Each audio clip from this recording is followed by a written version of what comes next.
दोस्तों, स्वागत है आप सबका आपके अपनी YouTube चैनल BW कैंपस पे। आप जैसा कि आप सभी जानते हैं, BW कैंपस एक टॉपिक ओवरव्यू सीरीज़ चला रहा है जिसमें हम कवर करते हैं BHU BCom और MCom के इम्पॉर्टेंट टॉपिक्स के बारे में जो लगातार एग्ज़ाम में पूछे जा रहे हैं। तो इस वीडियो में आज मैं आपको बताऊंगा कि BHU BCom और MCom के मनी एंड बैंकिंग सब्जेक्ट में किस किस टॉपिक से क्वेश्चंस पूछे जा रहे हैं। तो चलिए शुरू करते हैं। तो सबसे पहले आपको ये पता होना चाहिए कि मनी एंड बैंकिंग से बीकॉम ऑनर्स में 15 क्वेश्चन और एमकॉम में 12 क्वेश्चन पूछे जाते हैं, ठीक है। और इसके बाद टॉपिक्स पे आते हैं। तो टॉपिक्स में सबसे पहले बेसिक से कि मीनिंग पूछेगा, क्या मीनिंग है मनी की, ठीक है। तो आपको पता, आप सब जानते होंगे कि money is something generally accepted as a medium of exchange, a measure of value or a means of payment, ठीक है। तो इसको हम मनी कह सकते हैं। फिर आपको इसका फीचर पता होना चाहिए। इवोल्यूशन में दो प्रिंसिपल हैं। दो प्रिंसिपल कौन कौन से हैं? थ्योरी ऑफ स्पॉन्टेनियस ग्रोथ, ठीक है। तो थ्योरी ऑफ स्पॉन्टेनियस ग्रोथ किसकी है? थ्योरी ऑफ स्पॉन्टेनियस ग्रोथ स्पॉडलिंग और उनके समर्थकों की है, ठीक। और उसके बाद theory of evolution out of necessity, ठीक है। ये क्या कहते थे कि मुद्रा की ज़रूरत थी, मनी की ज़रूरत थी, तब उसका इवोल्यूशन हुआ। ये किसने कहा? एडम स्मिथ ने। फिर आपको पता होना चाहिए इम्पोर्टेंस और लिमिटेशंस, ठीक है। तो जैसे ऐसे क्वेश्चन पूछ देगा कि कौन सा मनी का लिमिटेशन है, ठीक है। ये किसने कहा? Money is a good servant but a bad master. तो किसने कहा था? रॉबर्टसन ने कहा था, ठीक है। या आपको 4 ऑप्शन दे दिया, फिर ये पूछ दिया कि इसमें से ये बताइए कि कौन सा मनी का डिमेरिट है या कौन सा मनी का वो है, कौन सा मनी की बुराई है। तो आपको वो बताना पड़ेगा, ठीक है। तो ये सारी चीज़ें पूछ सकता है। फिर उसके बाद अगले टॉपिक में आपसे पूछ सकता है फंक्शंस ऑफ मनी, ठीक है। तो फंक्शंस ऑफ मनी आप जानते हैं 3 बेसिस पे होता है। कौन कौन सा? प्राइमरी फंक्शन, सेकेंडरी फंक्शन और कंटिंजेंट फंक्शन, ठीक है। तो प्राइमरी फंक्शन ऐसे भी क्वेश्चन पूछ लेगा कि 4 ऑप्शन दे दिया और आपसे पूछा कि ये बताओ इसमें से कौन सा कंटिंजेंट फंक्शन है, तो आपको वो बताना पड़ेगा, ठीक है। तो हम जानते हैं कि प्राइमरी फंक्शन क्या क्या होता है? मीडियम ऑफ एक्सचेंज और मेजर ऑफ वैल्यू। फिर सेकेंडरी फंक्शन क्या होता है? सेकेंडरी फंक्शन होता है standard of deferred payments, store of value और ट्रांसफ़र ऑफ वैल्यू, ठीक है। उसके बाद आते हैं हम कंटिंजेंट फंक्शन पे। तो वो क्या होता है? Basis of credit, distribution of social income, general form of capital और मैक्सिमम बेनिफिट। तो ये आपको पूरा पता होना चाहिए कि मनी के कौन कौन से फंक्शन, किस किस बेसिस पे कौन कौन से फंक्शंस होते हैं, ठीक है। फिर उसके बाद आपको पता होना चाहिए types and classification of money. तो on the basis of nature पे 2 तरह के हो सकते हैं, एक्चुअल मनी और मनी ऑफ अकाउंट। ये किसने दिया था? J.M. कीन्स ने दिया था। On the basis of legality भी 2 हो सकते हैं, लीगल टेंडर मनी। तो लीगल टेंडर मनी में भी 2 हो सकते हैं, limited legal tender, unlimited legal tender, optional money, ठीक है। फिर उसके बाद on the basis of material हो सकता है commodity money, metallic money, standard money, paper money, ठीक। तो इसका सबका मीनिंग, ये सारी चीज़ें आपको कहीं और जाने की ज़रूरत नहीं है। हमने कुछ मटेरियल तैयार की है, रिटन नोट्स तैयार किए हैं, अगर आप वो चाहे तो ले सकते हैं और उसमें आपको ये सारे पॉइंट्स मिल जाएंगे, ठीक है। फिर उसके बाद मॉनेटरी स्टैंडर्ड। अब मॉनेटरी स्टैंडर्ड में क्या आएगा? और उसके बाद और काफ़ी सारा मनी का फॉर्म होता है, जैसे आपका हो गया डियर मनी, ठीक है, चीप मनी, ठीक, हार्ड मनी, सॉफ्ट मनी, ठीक है, फिएट मनी। तो ये सारा भी मनी का फॉर्म होता है। तो ये सारी आपको पता होनी चाहिए। जैसे फिएट मनी कब होता है? जब कहीं पे किसी देश में मान लीजिए कोई आपदा आ गई, तो उस समय अगर चलाई गई कोई मनी तो वो क्या हो जाएगी? फिएट मनी, ठीक है। तो ये चीज़ है। और उसके बाद हम देखेंगे मॉनेटरी स्टैंडर्ड, ठीक। तो मॉनेटरी स्टैंडर्ड क्या है? मॉनेटरी स्टैंडर्ड में आ, आप पढ़ेंगे ये मेटालिक स्टैंडर्ड और क्या पढ़ेंगे, पेपर स्टैंडर्ड। ठीक है, तो मेटालिक स्टैंडर्ड में क्या होता है कि जो रुपए हैं या जो मनी है वो किसके फॉर्म में होता है, मेटल के फॉर्म में या धातु के फॉर्म में। तो उसमें आप पढ़ सकते हैं मोनोमेटलिज्म, मतलब जहाँ पे एक ही टाइप के धातु का, एक ही टाइप के मेटल का वो कॉइन चलता है, तो उसमें आप मोनोमेटलिज्म। तो मोनोमेटलिज्म में क्या, आपका सिल्वर स्टैंडर्ड और गोल्ड स्टैंडर्ड आ सकता है। तो गोल्ड स्टैंडर्ड कहाँ से शुरू हुआ, यूके से शुरू हुआ। पेपर, फिर उसके बाद आता है पेपर स्टैंडर्ड। तो पेपर स्टैंडर्ड क्या होता है, यहाँ पे पेपर की करेंसी चलती है, लेकिन उसके साथ साथ आपको ये भी पता होना चाहिए कि पेपर करेंसी चलती है, ठीक है, लेकिन प्रिंसिपल ऑफ नोट इशू ये भी पता होना चाहिए, और features of sound monetary standard, इससे सबसे क्वेश्चन पूछे गए हैं। ठीक, फिर coinage of money, kinds of coinage, तो ये भी आपको पता होना चाहिए कि आखिर जो हमारा ये कॉइन है वो ढलता कैसे है। ठीक है, वो ढलता कैसे है और कैसे बन, उसके ढलने के क्या क्या सिस्टम है, तो आपको जानना चाहिए। Fix fiduciary system, maximum limit system, proportionate system और मिनिमम रिजर्व सिस्टम। ठीक है, तो ये चीज़ आपको जानना चाहिए। अब कॉइनेज में होता क्या है, कॉइनेज में होता है कि हम क्या कहते हैं, जो हमारे सिक्के हैं उसको हम एक सर्टेन शेप में ढालते हैं, उसमें जो भी साइंस होते हैं, जो भी उसकी वैल्यू होती है वो सब लिखा जाता है। उसी प्रोसेस को क्या बोलते हैं, कॉइनेज। ठीक है, उसके बाद आता है क्वांटिटी थ्योरी ऑफ मनी। तो क्वांटिटी थ्योरी ऑफ मनी किसने दिया था, ये दिया था फिशर ने। ठीक है, तो फिशर ने क्या कहा, फिशर ने कहा कि अगर other things remaining unchanged as the quantity of money in circulation increases. ठीक है, अगर चलन में मुद्रा की मात्रा बढ़ती है, the level of increases in direct proportion and the value of money decreases and vice versa. ठीक है, तो इसमें हम खाली इनका ही नहीं पढ़ेंगे, फिशर का अप्रोच है, कैम्ब्रिज अप्रोच है, फ्रीडमैन का अप्रोच है, ये सारा हमें पढ़ना पड़ेगा। तो फिशर के अप्रोच में उसका फॉर्मूला हमें याद होना चाहिए, P=m/t। इनके 2-3 फार्मूले हैं। ठीक है, एक बार इन्होंने वेलोसिटी ऑफ मनी को इंक्लूड किया। उसके बाद कैम्ब्रिज अप्रोच में मार्शल का आएगा। ठीक है, तो मार्शल का हमें पढ़ना पड़ेगा, फिर हमें फ्रीडमैन का पढ़ना पड़ेगा, कीन्स का पढ़ना पड़ेगा। तो ये सारी चीज़ें हमको आनी चाहिए। पीगू का पढ़ना पड़ेगा, रॉबर्टसन का पढ़ना पड़ेगा कैम्ब्रिज में। ठीक, तो ये इनके फार्मूला और इन्होंने क्या कहा, ये सारी चीज़ें हमें पता होनी चाहिए। ठीक है, फिर उसके बाद आ जाता है बैंक या बैंकिंग। तो बैंक क्या होता है, बैंक एक ऐसा इंस्टीट्यूशन है जो अपने कस्टमर्स से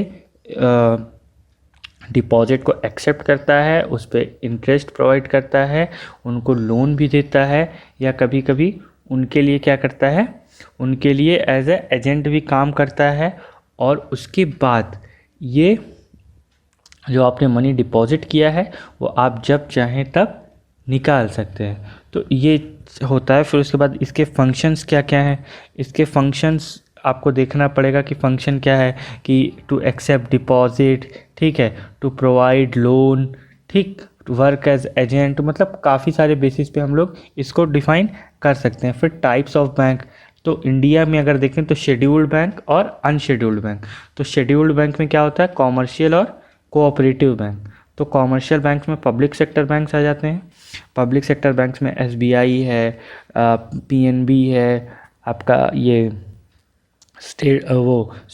आपका यूनियन बैंक है। मतलब इसी तरह के अभी 12 बैंक बचे हुए हैं। ठीक है, मर्जर के बाद पहले 19 थे, अब 12 बचे हैं। ठीक, फिर प्राइवेट सेक्टर बैंक्स, एचडीएफसी हो गया, आईसीआईसीआई हो गया, फॉरेन सेक्टर बैंक, फिर रीजनल रूरल बैंक आरआरबीज। ठीक है, उसके बाद कोऑपरेटिव बैंक। ठीक, फिर आपका आता है मॉनेटरी पॉलिसी। अब मॉनेटरी पॉलिसी क्या होती है भाई, ये आपको पता होना चाहिए। मॉनेटरी पॉलिसी का फंक्शन क्या है ये पता होना चाहिए। अब जैसे इसके पहले हमने देखा था बैंक का फंक्शन। तो बैंक का फंक्शन क्या था, एक्सेप्टिंग डिपॉजिट, ग्रांटिंग एडवांसेस। ठीक है, फिर आपका एजेंसी फंक्शन और यूटिलिटी फंक्शन। तो एजेंसी फंक्शन में क्या कि वो जैसे मान लीजिए आपने कह दिया कि हमारे LIC का पेमेंट करिए, तो बैंक पेमेंट कर रहा है, या आप और किसी चीज़ की क्या बच्चों की फ़ीस जमा करनी है या आप चेक का कलेक्शन करना, वो सारा काम बैंक कर रहा है, तो ये हो जाता है एजेंसी फंक्शन। और यूटिलिटी फंक्शन में क्या होगा, जैसे ड्राफ्ट है, लॉकर है, अंडर राइटिंग है, प्रोजेक्ट रिपोर्ट है, ये सारा आपका यूटिलिटी फंक्शन में आता है। ठीक, फिर टाइप्स ऑफ अकाउंट में कौन कौन सा आता है आपका, टाइप्स ऑफ अकाउंट्स में आता है current account, saving account, fix deposit account, recurring deposit account. तो ये सारी चीज़ें आपको पता होनी चाहिए। ठीक है, तो ये हो गया। उसके बाद मॉनेटरी पॉलिसी क्या है, मॉनेटरी पॉलिसी है कि जो गवर्नमेंट है, ठीक है, जो गवर्नमेंट है वो जो चलन में मुद्रा है या जो मनी आपके मार्केट में इस समय है, तो उसको कंट्रोल करना कि ऐसी सिचुएशन ना है कि किसी के साथ गलत हो या देश में जो मॉनेटरी टर्म्स हैं वो गलत ना हो। तो उस तरह हम कह सकते हैं monetary policy is referred to as the policy of the central bank of an economy in which the cost, availability and the uses of money are controlled and regulated by the monetary methods in order to achieve predetermined goals and objectives। ठीक है, तो ये है, इसके function क्या क्या हैं, इसके ऑब्जेक्टिव क्या क्या हैं, ये हमें पता होना चाहिए। ठीक है, तो इसके ऑब्जेक्टिव क्या क्या हैं, इसके ऑब्जेक्टिव हैं आपके, इसके ऑब्जेक्टिव हैं कि ये इन्फ्लेशन का मैनेजमेंट करे, अनएम्प्लॉयमेंट पे कंट्रोल करे और maintenance of currency exchange rates. ठीक है, फिर इससे कई बार क्वेश्चन पूछता है मॉनेटरी पॉलिसी का इंस्ट्रूमेंट, पूछ देगा ये क्वांटिटेटिव है कि क्वालिटेटिव है। तो आपके क्वांटिटेटिव में दो तरह का होता है ये मॉनेटरी पॉलिसी इंस्ट्रूमेंट, क्वांटिटेटिव और क्वालिटेटिव।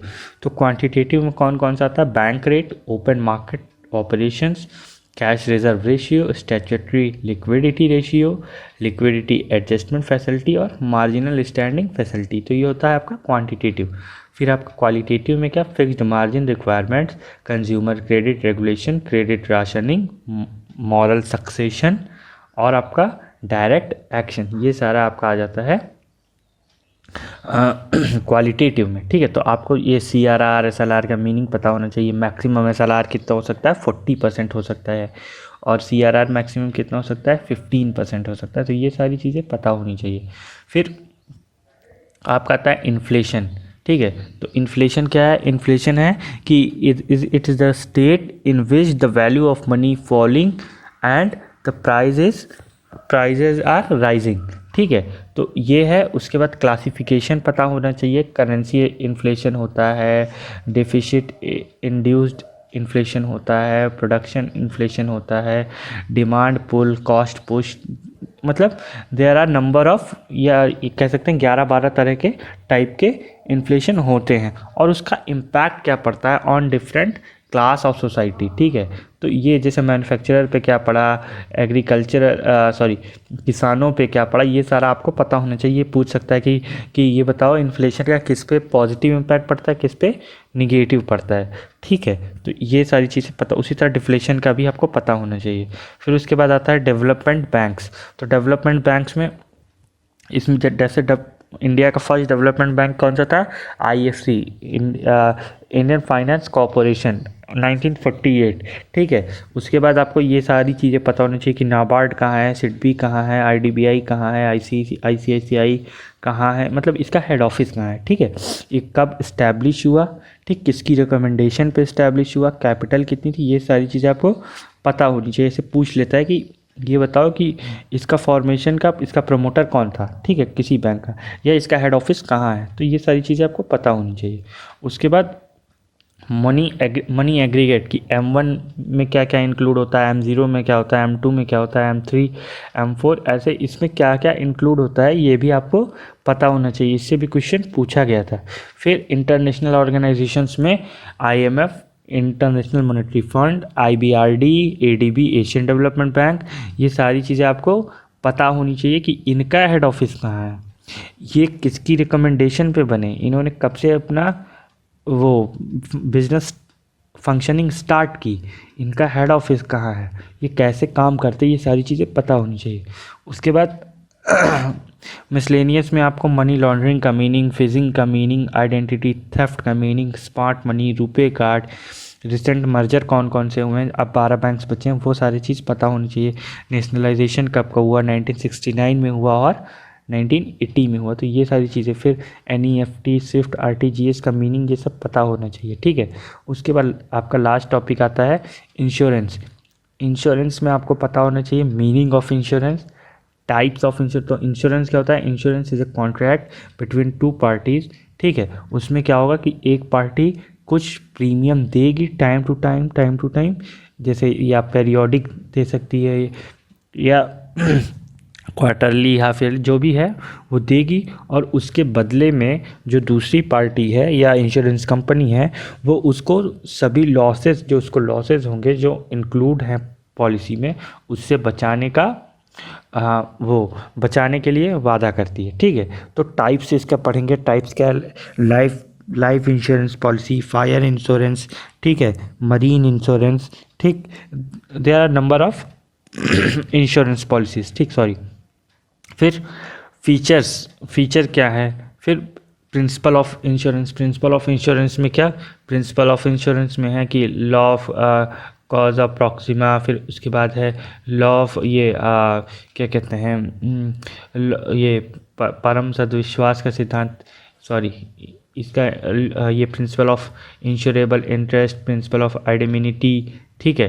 फिर principle of utmost good faith, ये परम सद्विश्वास का सिद्धांत, ठीक है। तो ये सारी चीज़ें भी, इसका मीनिंग भी आपको पता होना चाहिए। Principle of contribution, subrogation, cause of Proxima, mitigation of losses, ये सारी चीज़ आपको पता होनी चाहिए, ठीक है। जैसे मान लीजिए पूछ लिया कि इंश्योरेबल इंटरेस्ट कब रहना चाहिए, कौन से उसमें मतलब किस उस जैसे लाइफ इंश्योरेंस पॉलिसी और आपका ये फायर इंश्योरेंस और आपका ये मरीन इंश्योरेंस।